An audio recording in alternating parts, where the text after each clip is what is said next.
आंतरराष्ट्रीय मानवाधिकार राजदूत संघटनेचा मी राष्ट्रीय अध्यक्ष आहे आणि आज या ठिकाणी नर्मदा आयुक्ताच्या अंतर्गत येणाऱ्या दीनानाथ मंगेशकर हॉस्पिटलमध्ये झालेल्या जो गंभीर प्रकार आहे त्याची वाचा फोडण्यासाठी आज या ठिकाणी आम्ही पत्रकार परिषद घेत आहोत। मी व माझे सर्व सहकाऱ्यांच्या वतीने आज या ठिकाणी आम्ही निषेध करतोय।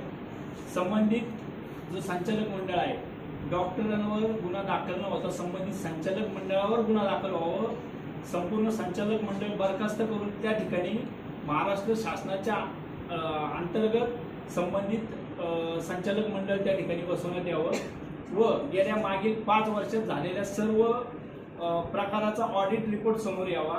तसेच महाराष्ट्रातील जे जन्मता महाराष्ट्रातील जे नागरिक आहेत ते सर्वांना प्रत्येकी 10 लाख रुपयाचा विमा ज्याप्रमाणे लाडकी बहीण योजना राबवली त्याचप्रमाणे प्रत्येकी 10 लाख रुपयाचा आरोग्य विमा प्रत्येक नागरिकाला देण्यात यावा अशी मागणी आम्ही आज या ठिकाणी करीत आहोत।